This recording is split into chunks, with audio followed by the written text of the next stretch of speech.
Alright, hey guys, today I'm going to show you how to sharks. So, I'm going to start a brand new project, just nothing in it, and I'm going to make a shark drop, probably like 8 bars long because it doesn't need to be any longer.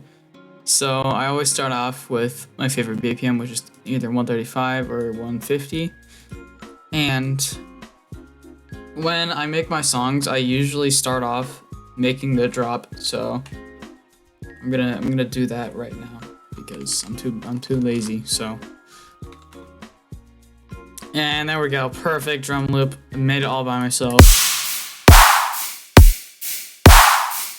I made this one using the same method as I did what I just showed you. But anyway, let's get on the basis part. I'm probably gonna use 3 audio tracks and 2 MIDI tracks because this is gonna be like the sub, and here's probably gonna be the sharks layer, which I'm gonna talk about in a bit. But anyway, I usually just color code whatever, group them, and sidechain. I use automation sidechain. Automation sidechain is my favorite because it's easy, and I think it's easier to use than what other people use, like compressors or gates or whatever. But yeah, let me get on the basis part. So in the description, I'm going to upload a few things to Google Drive so you guys can test it out by yourselves. And yeah, so first part is I'm going to add my sharks rack to one of the MIDIs. I have to find it, hold on. All right. So what this does basically, I took an Asora marimba loop and I sped it up really fast so the fragments could like sound even better. So if I show you what this sounds like, it's gonna sound like this.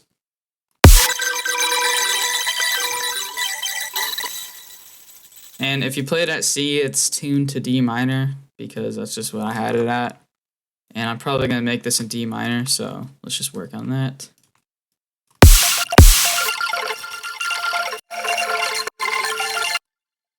And we don't want this playing since we're going to use it as a bass vocoder. I'm just going to use a gun layer because why not? I don't really feel like making something. I mean, I could. You know what? Actually, I'm gonna go out. I'm gonna go all out. I'm gonna use my best gun rack. I might send this in the description. Not 1000% sure though.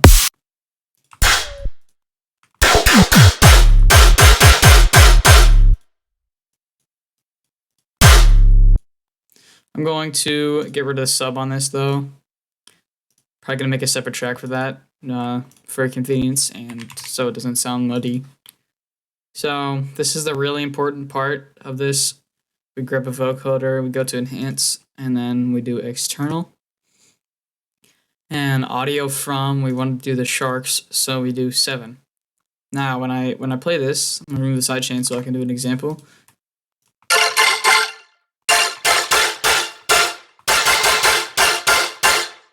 You can hear it working. So once we got all that down, we got to make our MIDI pattern, and usually you want to set this a little bit lower so you get your transients in.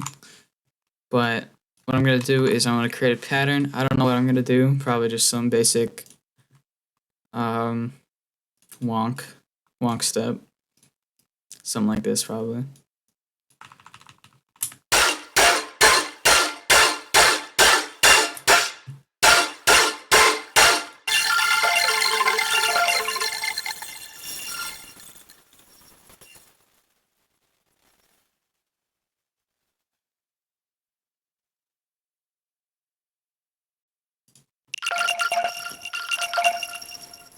I'm gonna open one of my patches that I made just for this. Alright, so I got it open.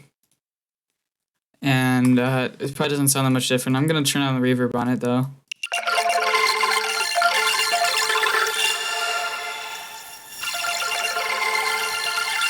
Actually, I might keep it up.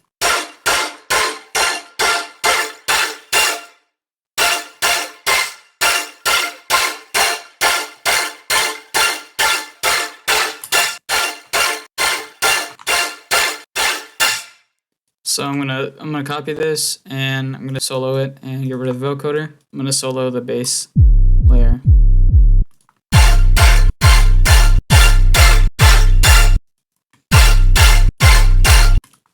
And I'm gonna actually add a chime sample, which it really isn't used that much. I use the waterfolio loop a lot.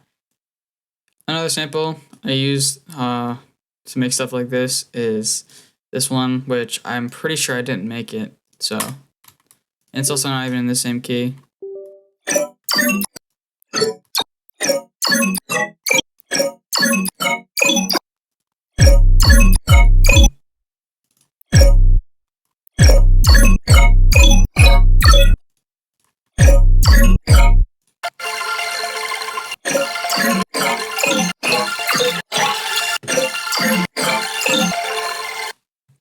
So once we get all this stuff down, it should sound something like this.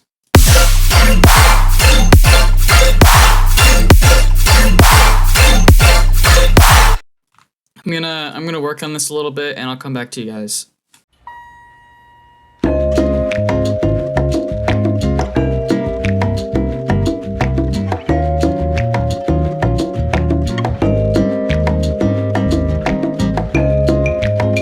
Alright guys, I'm back. So I've created a little thing. I think it's pretty groovy. It's obviously not the same pattern as it was before. I'm just gonna play real fast.